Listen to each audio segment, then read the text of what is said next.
So we're back. Today's gonna be a better day. It's already started out crappy.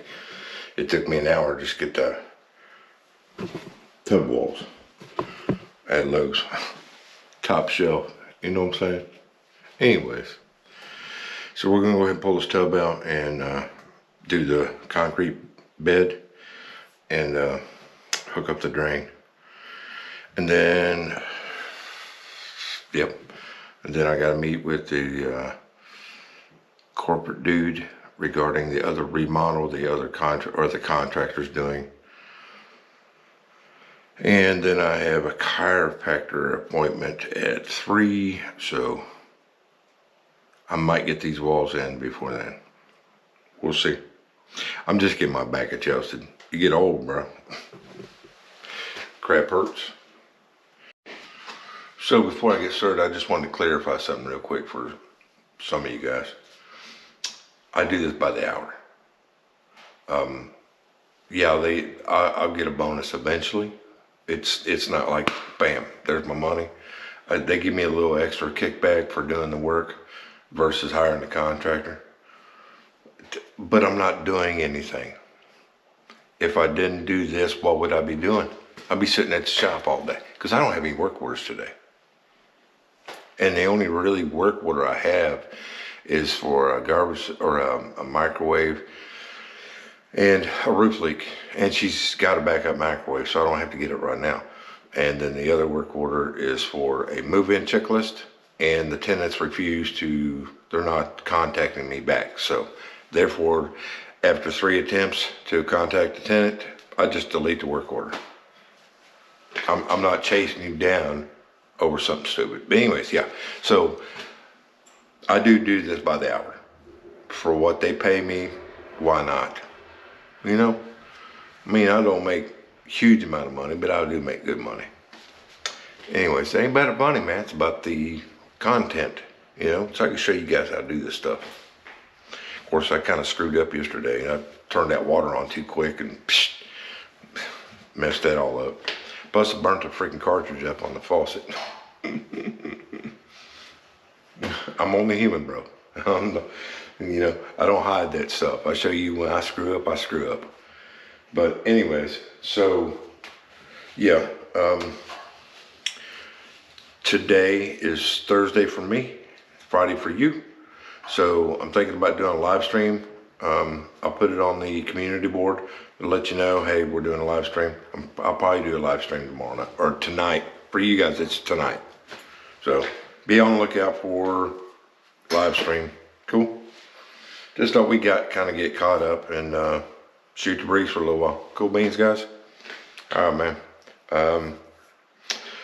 Let's pull this tub and set the board or the bed of mortar. I use a sand base because I don't want a bunch of big rocks underneath the tub. The reason why is because it supports the tub. If you ever get into a bathtub or get in a bathtub and you can feel it. It's not solid, but if you ever step in a bathtub that has a concrete base underneath it, you'll know the difference because it's like standing on solid ground. It doesn't move. So it's just the longevity of the bathtub. You only install it one time, so let's do this, man.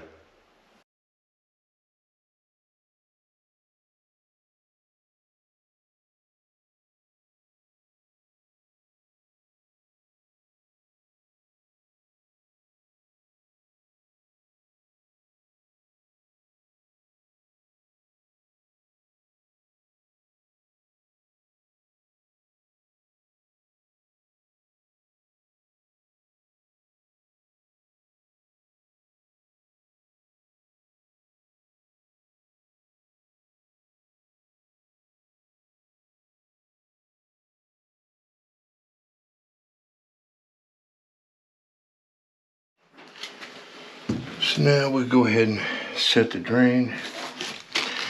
Now the tub drain, it has a rubber. Now this rubber goes between the tub and the drain. It's real easy. You just stick it in there. Just stick it in between the two.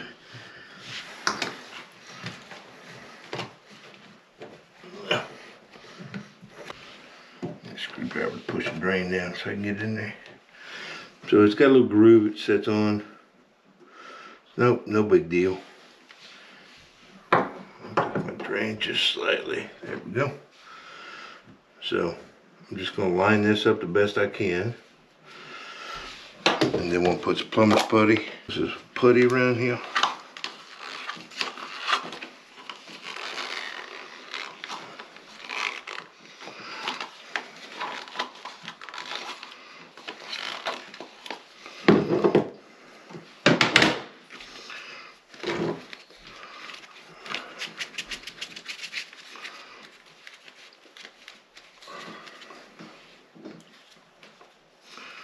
Take the drain out.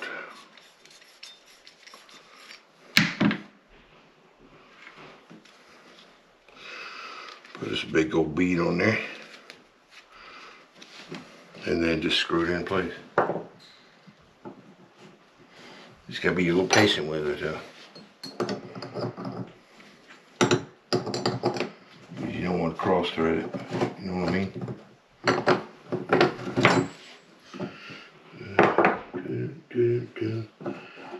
There we go. You'll know it when it catches, because it'd be real easy to turn it.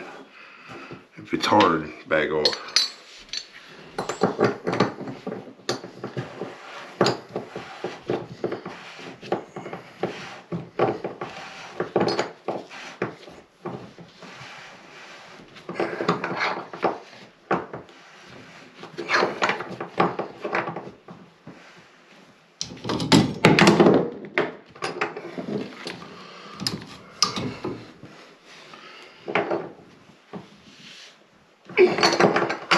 There we go. Good as gold, bro. Good as gold.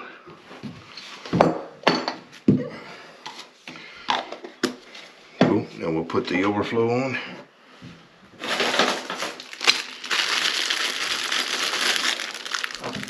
Looks like the flashlight's down. And she died. That's what happens when you don't take your tools home. Charging batteries up.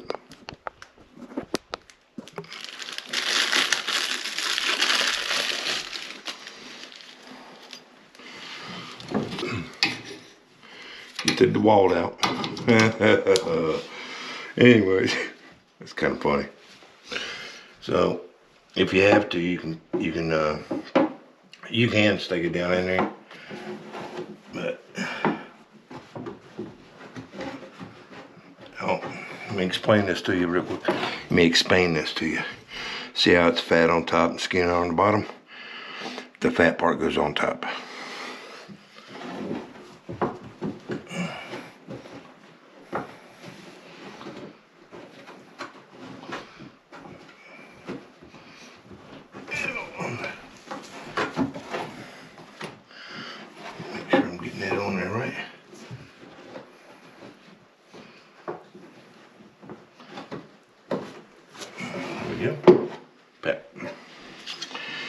Now these two little pins,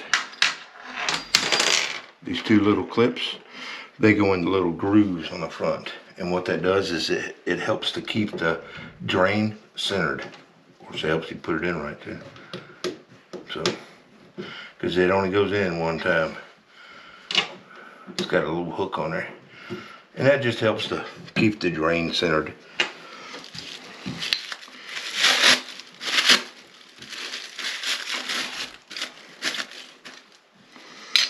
Two screws.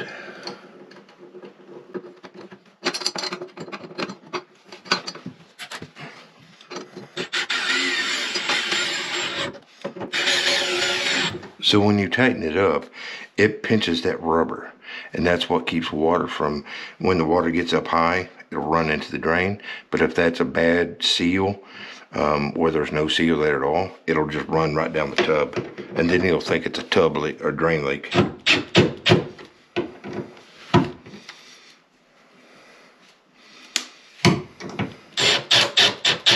Cool, nice and tight. Always put your little gap at the bottom. There's a groove. Anyways, you're grown, man. I'll put that down there so I don't lose it. Maybe. There we go. There we go. Well, the drain's installed, the tub's set. I don't want to be moving around too much on it because I want that concrete to set up a little bit. And it looks like we don't have any leaks. Everything's good.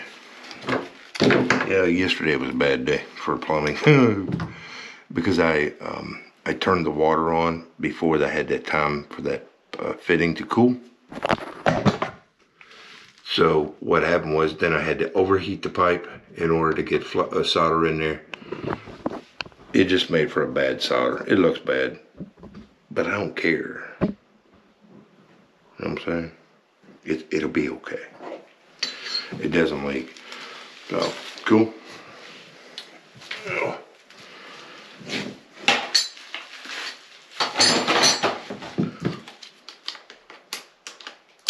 So as far as the tub goes, the tub is set.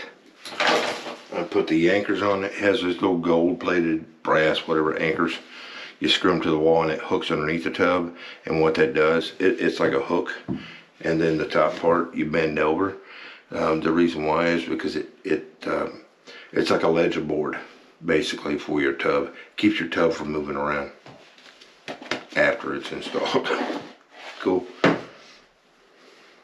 10:30. I gotta go because I gotta meet the contractors, and after lunch we'll work on putting walls up because we have to cut out for the faucet and all that. I think I'm gonna leave that spout to where it is. I think that's a good height. I usually like about 6 inches from here up, and then I think it'll be fine. So we'll just leave that alone. Cool. Today on Raised Maintenance, we're going to talk about this little bag. This little bag is really nice. I like it a lot. It's good for real quick service calls. You got your basics. That's all you really need. But maybe you want a little bit bigger bag. Maybe you want something a little bit more organized. Maybe a little bigger. So let's talk about what could be the best bag that they make. This is the Milwaukee 15-inch tote. Pretty nice. This side, you can carry all your tools. The other side, you can throw in stuff. I like this bag a lot. I use this bag for a long time. Let's throw some tools in it and see how it pans out. So once you get your tools switched over, you got all kinds of extra room. All kinds of extra pockets down in there for other stuff. The basics are right here on the back row. A couple extra pockets in the front. You got your voltmeter, you got the tester. It's a little bit more accessible, I guess you could say. It's a little easier to get in and out versus the smaller bag. On the side, you got your little mini pockets perfect for everything. And then on the other side, it's perfect for hanging a drill. Hang a drill off the other side, and you got all kinds of extra room in here. You can throw a cutter down in there. This is why I really like this bag, because you have this room where maybe you're going to cut something up, you need a Sawzall, impact gun or whatever. You got all kinds of extra room to throw stuff down in here. Plus you got your little side bags up top, and then you got your lower bag. This is usually where I carry like my wiring and stuff. But then you got the little pad here on the side. This pad right here, this is why when I usually carry this is against my leg. So I'm not having all the tools rubbing against me. You know what I mean? And this one here, I also hook up my strap. My big strap, I always have this one hooked up on it. It's the same one I was using on my Mini.